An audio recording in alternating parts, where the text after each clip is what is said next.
7 days of testimony, often emotional, included nearly 24 witnesses, those closest to Clayton Foreman and Mary Catherine Edwards, DNA experts, and investigators from several different agencies that brought this case to justice nearly 30 years later. During closing arguments, defense attorney Tom Burbank said the prosecution didn't prove its case beyond a reasonable doubt.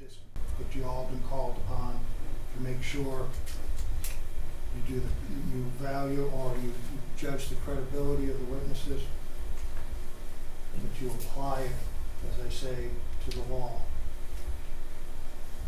And in this case, I submit to you, they have not met their burden of proof beyond a reasonable doubt. But prosecutor Mike Laird and Patrick Knauth reminded jurors of testimony and evidence that Foreman's DNA was found at the crime scene and inside Edwards.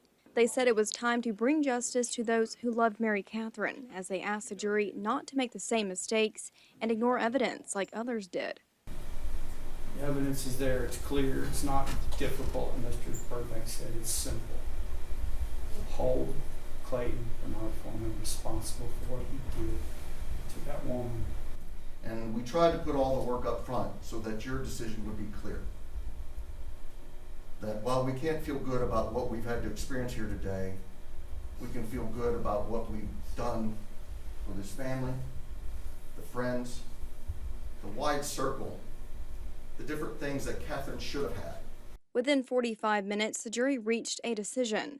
We, the jury, find the defendant guilty of the offense of capital murder.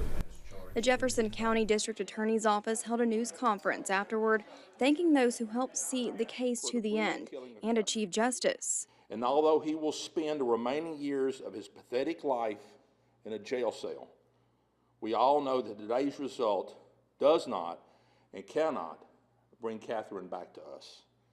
But for the family and for our community, today's results give closure that we have waited for 29 years. District Attorney Keith Giblin says the death penalty was off the table in this case because prosecutors couldn't prove Foreman was a continuing threat to society. So we thought that it was something that we probably couldn't get, and so Mr. Wortham didn't ask for it. I agree with that decision, and I would like for this man to spend the rest of his life suffering in a jail cell. In Beaumont, I'm Jade Morrow reporting.